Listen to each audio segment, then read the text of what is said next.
अल्लाह को राज़ी करने का सबसे आसान तरीका क्या है? नमाज तुम्हारे और अल्लाह के दरमियान मौजूद हर फासला ख़त्म कर देती है और अल्लाह को अपने बंदे की सबसे प्यारी बात यही लगती है जब उसका बंदा उसके पसंदीदा अंदाज से उसे मनाता है।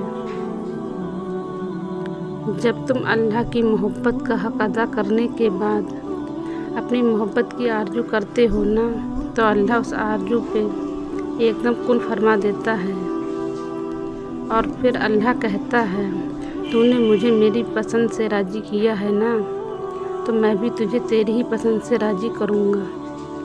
कायनात में कोई भी अमल और कोई भी इबादत ऐसी नहीं है जो नमाज की तरह अल्लाह को फ़ौरन तुमसे राज़ी कर सके। अल्लाह के नज़दीक नमाज से ज़्यादा महबूब कोई अमल नहीं, और जो उसके महबूब को अपना महबूब बना लेते हैं ना, अल्लाह उनसे बेहद मोहब्बत करने लगता है। जो सजदों में सुस्ती नहीं करते, फिर अल्लाह भी उनकी दुआओं की कबूलियत पर ताख़ीर नहीं होने देता।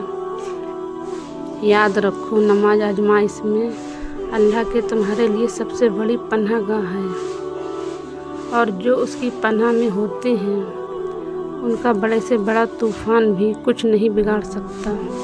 अल्लाह हमेशा उनकी हिफाजत करता है।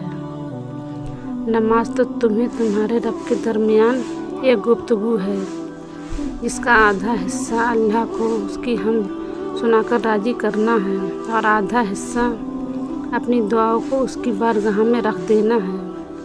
तो बताओ, क्या नमाज से भी प्यारी और पुरसुकून कोई इबादत हो सकती है? क्या सजदों से बेहतर कोई पनाहगाह हो सकती है?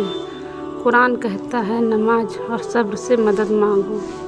बेशक नमाज बहुत भारी चीज़ है, और वाकई नमाज से भारी और ताकतवर इबादत कोई भी नहीं, जिसमें बंदा खुद खालिक के रूबरू खड़ा होकर उससे इल्तिजा करता है। नमाज अल्लाह के लिए नहीं, तुमने अपने लिए पढ़नी है, क्योंकि तुम्हें उसकी ज़रूरत है, उसे तुम्हारी नहीं।